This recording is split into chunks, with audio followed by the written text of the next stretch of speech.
Pays sahélien de l'Afrique de l'Ouest, le Niger fait face depuis plusieurs années à des défis multiples et multiformes. La malnutrition reste et demeure un véritable fléau social et sanitaire.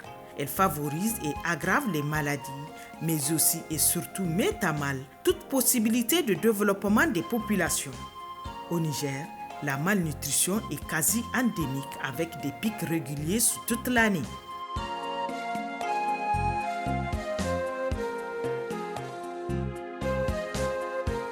Les déterminants de la malnutrition chronique au Niger et d'ailleurs partout dans le monde entier sont nombreux et sont interconnectés.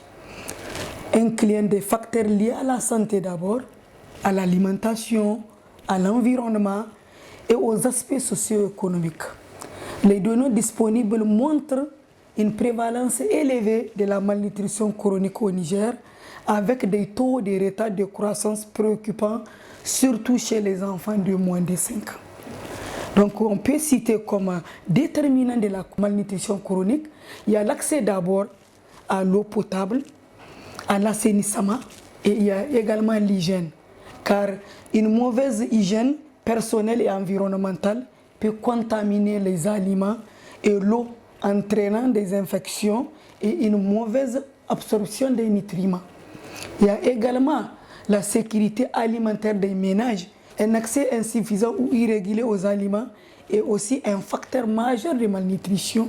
Il y a les pratiques alimentaires. Les crises d'insécurité alimentaire conduisent toujours à des crises nutritionnelles. La malnutrition est l'une des principales sources de la mortalité infantile au Niger. Je vais parler de deux indicateurs importants, notamment l'allaitement maternel exclusif et la diversité alimentaire. L'allaitement maternel exclusif concerne les enfants de moins de 6 mois. Et on voit qu'au Niger, on a à peu près 2 enfants sur 10 qui sont exclusivement allaités. Donc, vous voyez déjà un problème à ce niveau. Et quand on regarde également au niveau de la diversité alimentaire, vous allez voir moins d'un enfant sur 10 au Niger arrive à avoir une diversité alimentaire adéquate. Donc pour le moment, nous allons dire que des efforts sont faits, mais les indicateurs restent toujours critiques. Au Niger, la malnutrition chronique constitue un enjeu majeur de santé publique. Un enfant sur 2 souffre de cette maladie. Les taux de prévalence restent élevés jusqu'à ce jour.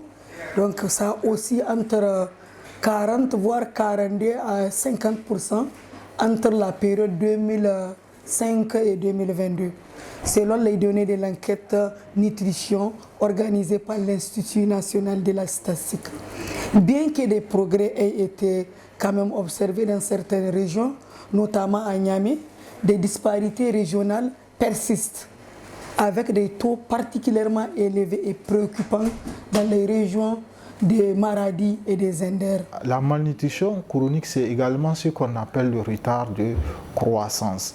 Quand on prend les 10 dernières années, on est toujours au-delà de 40%. Or, quand on regarde le seuil qui a été fixé par l'OMS comme seuil élevé, c'est de 30%. Donc, on est toujours au-delà de ces 30%. Le Niger a toujours des prévalences qui vont au-delà de 40%. La dernière statistique qu'on a en date de 2022 nous donne à peu près 47% des enfants de moins de 5 ans qui souffrent de malnutrition chronique. Cela veut dire à peu près un enfant sur 2 souffre de malnutrition chronique.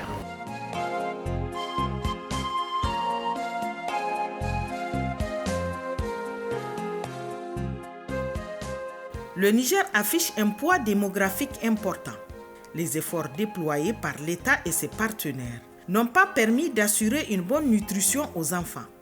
Pour lutter contre la malnutrition et donner la chance à chaque enfant nigérien de grandir en bonne santé, il faut investir, élaborer des politiques de résilience agricole et permettre aux populations d'avoir un accès universel à l'eau et à la santé.